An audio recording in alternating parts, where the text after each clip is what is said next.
Olá, aqui quem fala é o seu professor de História, Gustavo Uchoas Guimarães.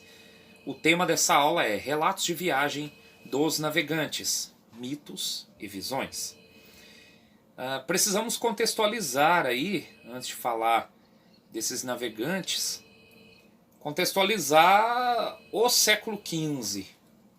Era o século das grandes navegações. Portugal se lança aí na iniciativa de explorar e controlar os caminhos, né, para a Índia pelo Oceano Atlântico e o Oceano Índico. Não foi uma tarefa fácil, visto que o mar era desconhecido e atiçava a imaginação dos, dos portugueses, né? Do homem europeu de uma forma geral, que imaginava ali no Oceano Atlântico uma morada de monstros, de seres fantásticos que iam atacar os navios. Então os portugueses se lançam nessa tarefa de dominar e explorar o Oceano Atlântico, buscando um caminho alternativo para a Índia, visto que outros caminhos eram dominados já, influenciados por comerciantes italianos, árabes, turcos, etc. O... Nesse sentido, né, as explorações do Oceano Atlântico começam em 1415, mas só 83 anos depois aí de tentativas, explorações no litoral africano, já o início da colonização, né, no litoral da África. Só, portanto, em 1498 é que os navios comandados por Vasco da Gama chegam pela primeira vez às Índias para fazer comércio. E nessas viagens, os portugueses também acabaram chegando ao continente americano, né? Em 1500 você tem aí, no contexto da segunda viagem portuguesa à Índia, né, comandada por Pedro Álvares Cabral, você tem a chegada ao Brasil no dia 22 de abril de 1500. Além disso, os espanhóis já estavam também nessa movimentação de conquista, e aí você tem o caso mais famoso, as viagens de Cristóvão Colombo, né?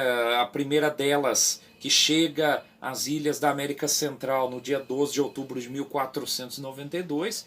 Depois, ele, até 1504, ele ainda faria mais 3 viagens, chegando aí à América Central e ao litoral da América do Sul.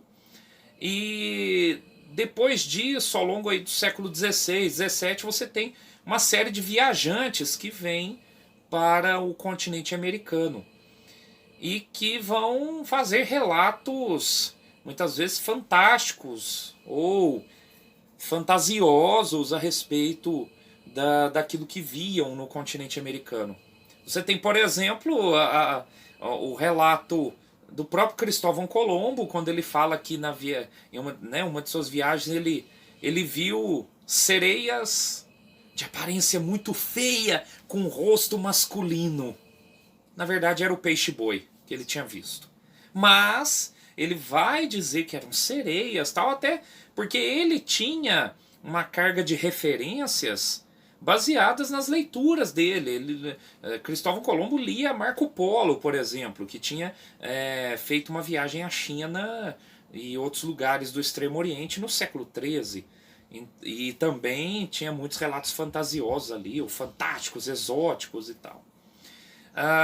Ou outros viajantes, além do Cristóvão Colombo, outros viajantes e navegadores vão nessa mesma linha de relatar sobre seres humanos fantásticos que tinham características totalmente diferentes, ou então animais que atiçavam a imaginação do homem europeu.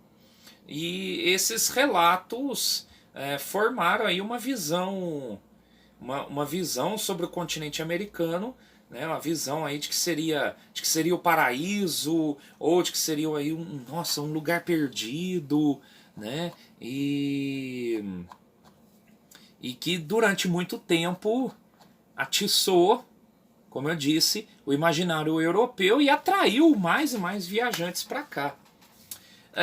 Tudo isso num contexto aonde, por exemplo, portugueses e espanhóis espalhavam também visões sobre os habitantes das terras do continente americano. Você tem, por exemplo, o padre Manuel da Nóbrega, né, jesuíta, que atuou aqui no Brasil.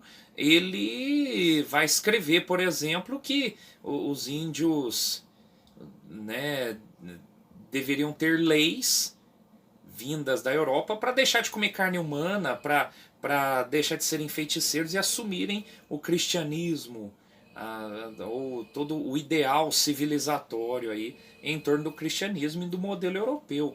Então você tem aí, portanto, esse tipo de imaginário que era criado, mas junto com uma escrita que falava da necessidade de trazer o modelo civilizatório europeu para as populações do continente americano, né? E aí dentro da visão europeia, né, que se tinha aí sobre pecado, sobre a vida religiosa e tal, muitos hábitos das populações do continente americano eram vistas como pecaminosas, ou até mesmo você tem aí um viajante aí, o Pero de Gandavo, no século XVI, esteve aqui no Brasil e ele dizia que os povos né, dos grupos tupi não pronunciavam a letra F, a letra L e a letra R, porque eles não tinham fé, nem lei, nem rei.